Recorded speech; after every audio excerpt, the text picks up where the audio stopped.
First question है, which of the following is not advantage of digital transaction? निम्नलिखित में से कौन सा डिजिटल ट्रांजैक्शन का लाभ नहीं है? आंसर है, there is no risk of fraud और हैकिंग।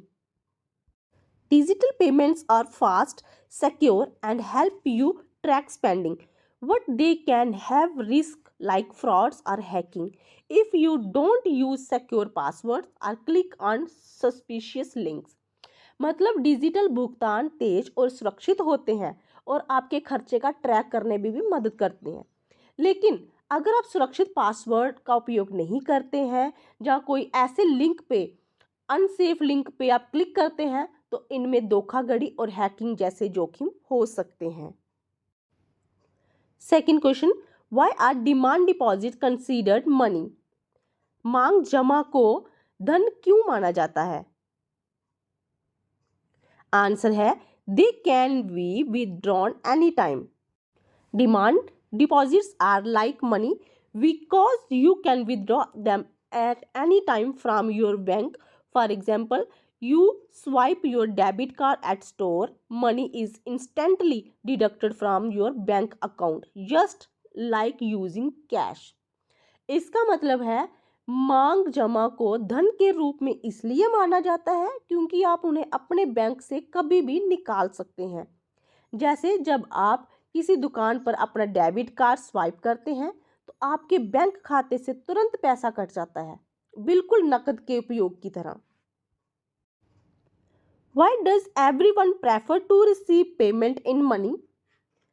हर कोई पैसे को Why does everyone prefer to receive payment in money? हर कोई पेमेंट पैसे में प्राप्त करना क्यों पसंद करता है? आंसर है, it can be used to buy anything। Money is accepted everywhere and can be used to buy anything। Groceries, clothes, even a house. पैसा हर जगह स्वीकार किया जाता है और इसका उपयोग किराने का सामान, कपड़े, यहाँ तक कि घर खरीदने के लिए भी किया जाता है। What is the main goal of liberalization? उदारीकरण का मुख्य लक्ष्य क्या है? आंसर है, to reduce government control over businesses. Liberalization means reducing government restrictions on businesses. It allows companies to grow freely, attract foreign investment and create jobs। मतलब उदारीकरण का अर्थ है व्यवसायों पर सरकारी प्रबंधों को कम करना। ये कंपनियों को स्वतंत्र रूप से बढ़ने, विदेशी निवेश आकर्षित करने और रोजगार सृजित करने की अनुमति देता है। For example, after liberalization in 1991, many global brands like McDonald's and Amazon entered in the Indian market। जैसे कि भारत में 1991 के उदारीकरण के बाद मैकडोनल्ड और अमेज़न जैसे ब्रांड भारतीय बाजार में एंटर कर सके थे। What is foreign investment? विदेशी निवेश क्या है? आंसर है, when MNCs invest in another country। Foreign investment happens when a company from one country invests money in another country। For example, when a Google sets up offices in India or Tesla builds a factory in China, that's foreign investment। इसका मतलब है जब किसी एक देश की company दूसरे देश में पैसा इन्वेस्ट करती है तो उसे विदेशी निवेश कहा जाता है। जैसे कि जब गूगल भारत में अपने ऑफिस स्थापित करे या टेस्ला चीन में एक कारखाना बनाए तो ये विदेशी निवेश कहलाता है। What does the world trade organization do? विश्व व्यापार संगठन क्या करता है? करेक्ट आंसर है, help countries trade freely and fairly. The WTO ensure that trade between countries is fair and without unnecessary restrictions। WTO ये सुनिश्चित करता है कि देशों के बीच व्यापार निष्पक्ष हो और उस पर अनावश्यक प्रतिबंध ना लगे। Why do MNCs invest in developing countries? बहुराष्ट्रीय कंपनियां विकासशील देशों में निवेश क्यों करती हैं? आंसर है because labour is cheap and there are large market because they have cheap labour and growing market. मतलब बहुराष्ट्रीय कंपनियां भारत और कई विकासशील देशों को पसंद करती हैं क्योंकि यहाँ सस्ता सामान और बढ़ते बाजार उपलब्ध हैं। That's why brand like Nike and Samsung set up factories there. यही कारण है कि नाइकी और सैमसंग जैसी कंपनियां यहाँ कारखाने स्थापित करती हैं। What is outsourcing? आउटसोर्सिंग क्या है? आंसर है hiring other companies to provide services. Outsourcing का मतलब है किसी अन्य कंपनी को विशेष काम करने के लिए नियुक्त करना। How has globalization affected Indian workers? वैश्वीकरण ने भारतीय श्रमिकों को कैसे प्रभावित किया है?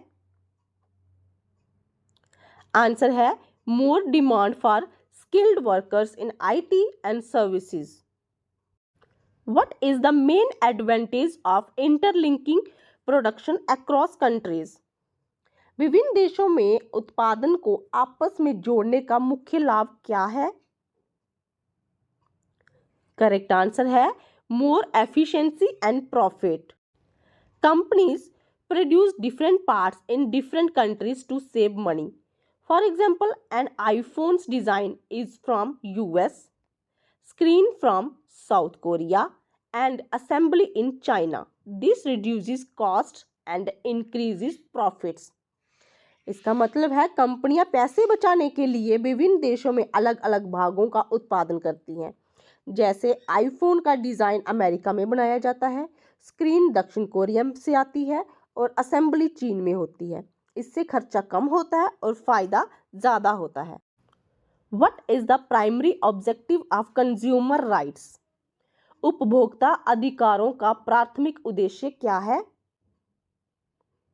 करेक्ट आंसर है ensuring fair treatment and protection for consumers. Which of the following is not a consumer right? निम्नलिखित में से कौन सा उपभोक्ता अधिकार नहीं है? करेक्ट आंसर है right to monopoly. Which of these is an unfair trade practice? इनमें से कौन सा अनुचित व्यापार व्यवहार है? आंसर है मिसलीडिंग एडवर्टाइजमेंट्स।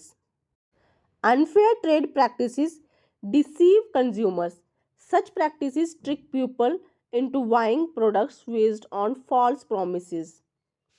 मतलब अनुचित व्यापार व्यवहार उपभोक्ताओं को धोखा देते हैं।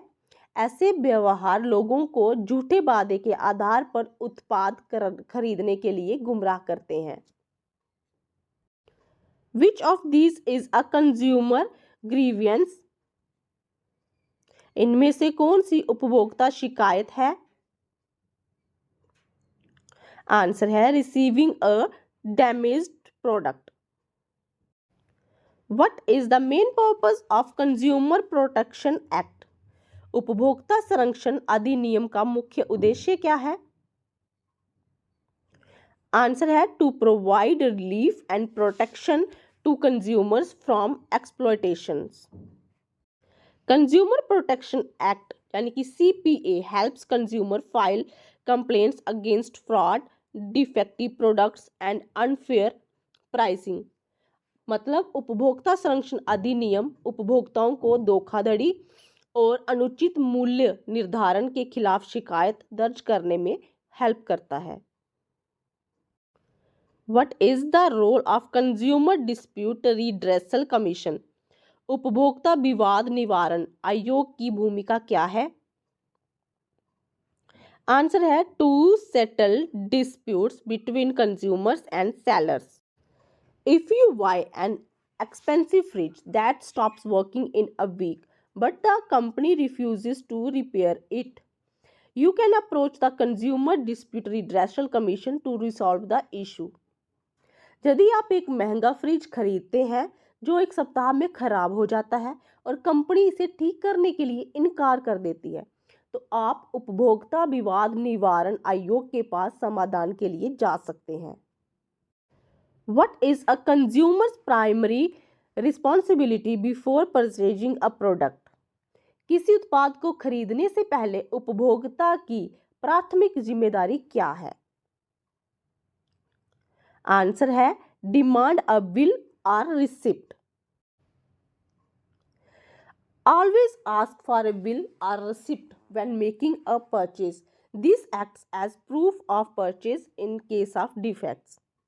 इसका मतलब है खरीदारी करते समय हमेशा बिल या रसीद मांगे। ये किसी दोष के मामले में खरीद का प्रमाण होता है। Which of the following is a key feature of globalization? निम्नलिखित में से कौन सा वैश्वीकरण की एक प्रमुख विशेषता है? आंसर है free movement of capital, goods and services. Which sector is responsible for services like healthcare and education in India? Bharat में स्वास्थ्य सेवाएं और शिक्षा जैसी सेवाओं के लिए कौन सा क्षेत्र जिम्मेदार है? आंसर है both public and private sector. Public sector भी और प्राइवेट सेक्टर भी रिस्पॉन्सिबल है इस चीज के लिए। What does the right to consumer education ensure? उपभोक्ता शिक्षा का अधिकार क्या सुनिश्चित करता है? Correct answer, consumers are educated about their rights and responsibilities. जो उपभोक्ता होते हैं वो अपने हक के लिए एजुकेटेड होने चाहिए और जिम्मेदार होने चाहिए।